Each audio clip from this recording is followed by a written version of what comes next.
A. Self-ownership, individual rights, and the minimal state. Nozick takes his position to follow from a basic moral principle associated with Immanuel Kant and enshrined in Kant's second formulation of his famous categorical imperative: act so that you treat humanity, whether in your own person or in that of another, always as an end and never as a means only. The idea here is that a human being, as a rational agent endowed with self-awareness, free will, and the possibility of formulating a plan of life, has an inherent dignity and cannot properly be treated as a mere thing, or used against his will as an instrument or resource in the way an inanimate object might be. In line with this, Nozick also describes individual human beings as self-owners, though it isn't clear whether he regards this as a restatement of Kant's principle, a consequence of it, or an independent idea. The thesis of self-ownership, a notion that goes back in political philosophy at least to John Locke, is just the claim that individuals own themselves, their bodies, talents and abilities, labor and by extension the fruits or products of their exercise of their talents, abilities and labor. They have all the prerogatives with respect to themselves that a slaveholder claims with respect to his slaves, but the thesis of self-ownership would in fact rule out slavery as illegitimate, since each individual, as a self-owner, cannot properly be owned by anyone else. Indeed, many libertarians would argue that unless one accepts the thesis of self-ownership, one has no way of explaining why slavery is evil.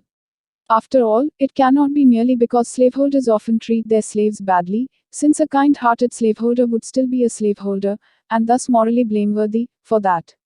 The reason slavery is immoral must be because it involves a kind of stealing, the stealing of a person from himself. But if individuals are inviolable ends in themselves, as Kant describes them, and self-owners, it follows, Nozick says, that they have certain rights, in particular, and here again following Locke, rights to their lives, liberty, and the fruits of their labor. To own something, after all, just as to have a right to it, or, more accurately, to possess the bundle of rights, rights to possess something, to dispose of it, to determine what may be done with it, etc., that constitute ownership, and thus to own oneself is to have such rights to the various elements that make up one's self. These rights function, Nozick says, as side constraints on the actions of others. They set limits on how others may, morally speaking, treat a person. So, for example, since you own yourself, and thus have a right to yourself, others are constrained morally not to kill or maim you, since this would involve destroying or damaging your property, or to kidnap you or forcibly remove one of your bodily organs for transplantation in someone else, since this would involve stealing your property. They are also constrained not to force you against your will to work for another's purposes, even if those purposes are good ones. For if you own yourself, it follows that you have a right to determine whether and how you will use your self-owned body and its powers, e.g. either to work or to refrain from working. So far this all might seem fairly uncontroversial.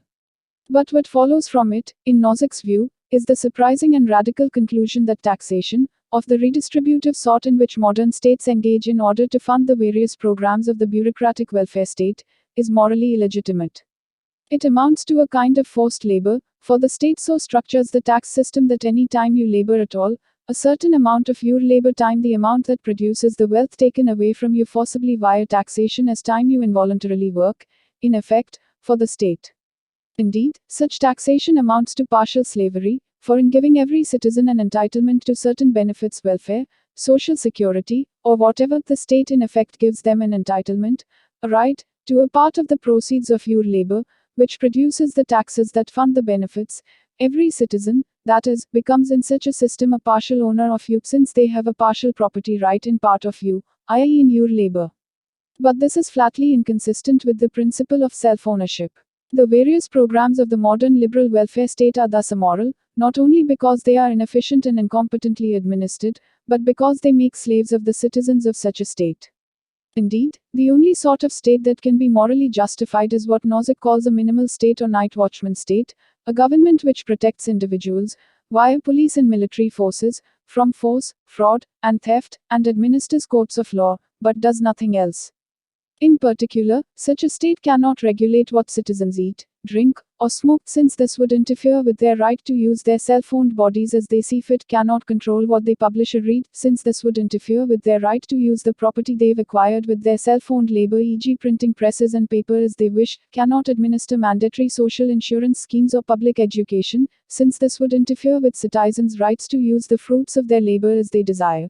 in that some citizens might decide that they would rather put their money into private education and private retirement plans, and cannot regulate economic life in general via minimum wage and rent control laws and the like, since such actions are not only economically suspect, tending to produce bad unintended consequences like unemployment and housing shortages, but violate citizens' rights to charge whatever they want to for the use of their own property.